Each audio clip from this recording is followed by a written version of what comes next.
Hello, I am Bharat Modi.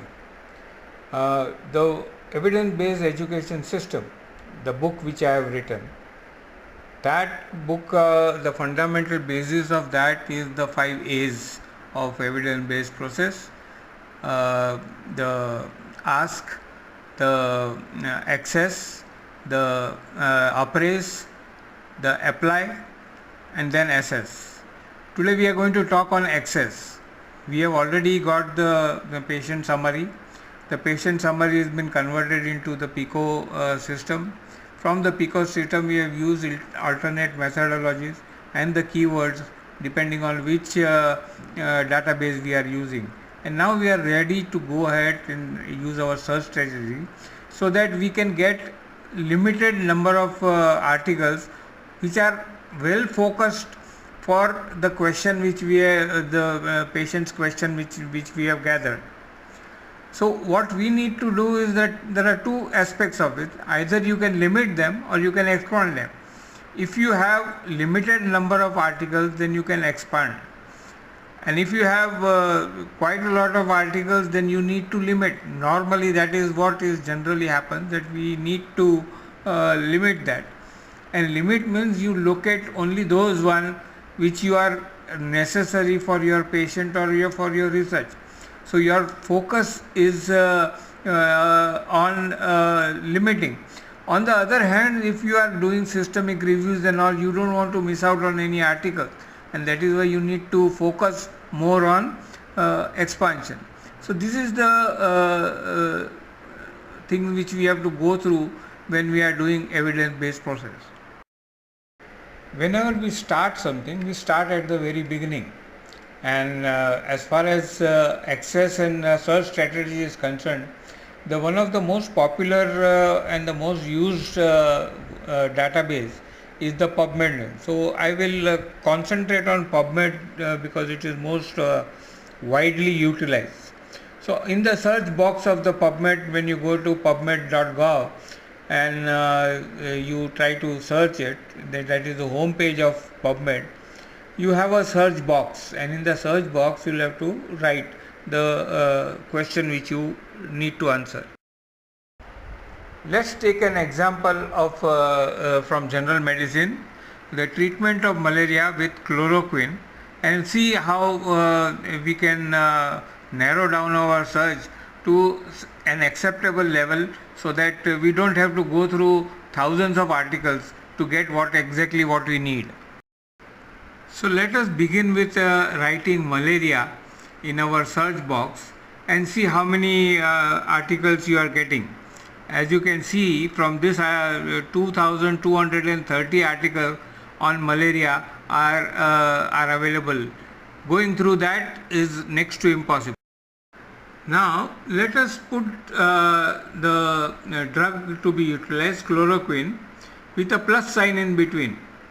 So this is the first limiting method we are doing it. We are not looking at only those articles on chloroquine. We are not looking at those articles on malaria, which may not be applicable to our patient. But we want to know what is the effect of chloroquine on the malarial disease process. And that is why we add the plus sign and combine these two, which will limit us to only those articles where chloroquine has been given as a treatment for malaria. Since we are not going to pay for the articles, we will click on free articles. So we will get only those articles which are free and which you can go through. At least you can go through the abstract in this particular case, and you will find that you have now reduced it to 293 articles. Since basically we are looking at treating a patient, so what we are doing here is that we are putting clinical trials as the next filter apart from the free articles, and then you are looking at systemic reviews which have been done in the last 5 years. By limiting those things, you are reducing the number of articles and making it more and more applicable to your patient needs or your research needs. And that is what is the beauty of trying to do the filtering treasure, the access part, the search strategy part, will do on that. On the left hand side, you'll see the tick mark, different your limiting factors. The free article has been ticked, clinical trial has been picked, and systemic reviews have been picked. The next part we filter is trying to get articles which are really recent. We don't want old articles of 20-30 years old, because at that time the research and methodology and everything was not as good as it is today.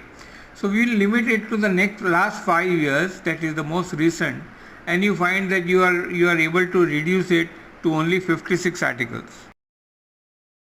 Now, since 56 is a large number, we will add one more filter. Instead of 5 years, we are limiting it to 1 year. Now, when you limit it to 1 year, we find that we are getting 5 good articles. So we are using an intelligent limiting practice, getting the current best evidence which is there, and according to the hierarchy of evidence, we are looking at systemic reviews and the most recent articles to be utilized. When you do this, these 5 articles, the first 3 articles which we see are on efficacy, safety, and the population which have been studied. Now, this is exactly what we want. We want to find out if the drug is efficient enough, is it safe enough so that there is less amount of side effects, and at the same time we want to see which population it was there, whether it was some specific population, because if it is to be applied to your patient, then your population will differ. So if it is a generalized population from the population in that particular area, then it is a mixed type of population, and that is why these results can be applied to your patient or your research. The next 2 articles which we got from the 5 are based on comparative treatment modalities other than chloroquine, and their efficacy is done so that we come to know how good is the chloroquine which we are trying to utilize for our patient, and the population also is targeted well, so that it is applicable, it is generalizable. The main thing is that what we are heading towards using access on a day-to-day basis is that we are having precision medicine. We are using personal medicine which is applicable to the patient, and that is exactly the thing which we need to do in the healthcare delivery. And only evidence-based education system is able to give you. The old evidence-based process has not been able to give you. Sometimes instead of using the plus sign between malaria and chloroquine, if you use and, then the results are sometimes faster. And here you can see when we use and, the same 5 articles which we had come through in a longer method, we do it within a short time. Let's do the same thing with a dental example. We are using dental caries and the fluoride treatment which is given to control the incidence of caries and the number of teeth which are carious. When we write caries in the search box, automatically an auto suggestions come where different alternate meanings of the word caries will come. Sometimes it is caries decay, caries treatment, or whatever it is. We are interested only in caries as a disease process, and that's why we'll maintain it as caries only. But as you can see, alternate words are generally given by PubMed itself. So when we just put caries in that, we get 6,508 articles, which is way too much. So these are random articles, these are not focused. So it needs to be specific, and filtering technique or search strategy needs to be done. Here in this case, the caries which is more prevalent in young children, and that is why we add the word child, so that we are making it specific not for adults, but we are looking at children, because the fluoride treatment is generally used for small children. Then we add the term fluoride in that with an and in between, and then you see that your results have come down from 6,000 to 1,179. Next, we record the only those articles which are used as clinical trials, because we are going to use it on the patient. So we would like to have a clinical trial, because there will be lot of review articles which we don't want. So if you see, the results go down to 709 articles. Now, taking into consideration the evidence-based process and the hierarchy of the higher evidence, we find that in clinical trials, randomized control trials are much higher. So let us put that limit. So we want only those articles where RCT has been done. By using only those articles where randomized control trial has been done, we are able to limit the number of articles to 483 articles, and which are focused to the question which we are asking the patient. Then we limit the articles according to the free articles, because we don't want to pay at present. Unless it is really required, we would not like to pay. So if we focus on and limit it to free articles, we are able to reduce it to 39. The last filter and the highest form as far as hierarchy is concerned is the systemic reviews. So when we add systemic reviews, then you find that we have got only 22 articles, and these 22 articles are all systemic reviews. So these are the best evidence which we can get, and that is why we can then stop our limiting process to this. The 22 articles are possible to go through quickly. So this limiting process can be applied to any topic, regardless of whether it is medicine, dentistry, nursing, wherever. This method can be utilized. Even in schools, you could use this method to gain more knowledge about any topic. Prudent limiting techniques gives you knowledge at your fingertips, and the time consumed, it is less than 10 minutes at the most. Generally it is 5 minutes, but I am going on the higher side of 10 minutes, but within 5 minutes you can get all this, and you get the best knowledge from the time spent. And the main thing is that your working memory is not being utilized. When you try to remember, to retrieve, all your working memory gets lost in that. And then for analysis, synthesis, where problem solving, where this concept is to be applied, those things we are not able to do because our working memory has gone down. And that is why there is inequity as far as education.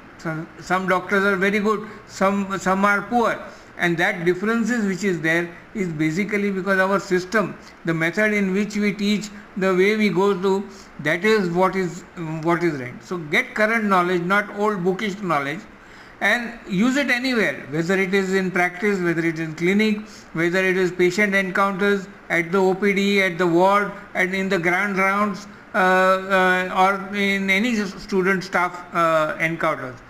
Use evidence-based education system process which is there. You are reducing from 6,000 plus to 22 articles. So using evidence-based education system is a thorough method of doing it, and it is a walkthrough. We can take you along by giving these examples. We can take you along, and the evidence-based education system can be learned. We integrate EBES in practice as well as in education. And in the COVID research time, this particular method will give us all the research which is at our fingertips. So healthcare delivery is then becomes based on evidence, research and protocol based, and that is the beauty of evidence based education system, which evidence based process has not been able to give you. Evidence supported changes in the curricular structure, ecosystem and learning processes is very easy to implement. Faculty development, which is a need of the hour, they should be trained to how use evidence based education system, and the evidence based education is applicable to all the three domains: the cognitive, psychomotor and affective domain. Furthermore, evidence-based education system develops your soft skills like your professionalism, leadership and all those things. It uses spiral curriculum so that students are taking from simple concepts to complex topics which is there, and it goes according to the patient's chief complaint, because it is a chief complaint which gives you the holistic methodology. If you go discipline wise, where each discipline teaches you in a particular discipline, you do not get a holistic idea. And today most of the diseases are multi organ centric. It becomes patient centric because patients will be benefited by this. It uses experiential and student coordination based curriculum, so which is a great thing as far as EBES is concerned. Competencies are broken down and made very objective, so that it is not generalized or subjective in nature when you are marking that. Semesters based modular system is used. Small groups are used according to the diversity. The diversity, generally we don't make small groups according to their learning abilities. If we do that and we can raise them in the first 2 years to the level of the entire class, then the whole class can be taken with a similarity based process, and that is what is required if we have to develop equity. Template for this evidence based education system is given in the last chapter of the book, and if you use that template, things will really start moving. So evidence based education system is what we need to transcend from the present curriculum and the methodology, the ecosystem, the hidden curriculum, the strong bearing which we have on the implicit curriculum will have to be made more explicit so that it is better understood under the evidence based education system. And I have written as you can explore everything from my website. Please visit the website so that we can interact. In the learn more section there is my blog. You can interact at the blog so that we can discuss different matters. If you want to contact me, the digital card link is also there. So let's explore. Have a happy reading, all of you, of this book which I have written, and let's interact, because I don't claim to have all the knowledge unless and until we interact and new ideas keep on coming, and that is the basis of evidence based. Anything which is evidence based has to keep on redefining itself into a circle, and that is exactly what I am imploring you people to do, that you interact with me, with others, so that we can develop this evidence based education system. Thank you very much for patiently listening to me, and wait for other presentations like this on the different parts of evidence based education system.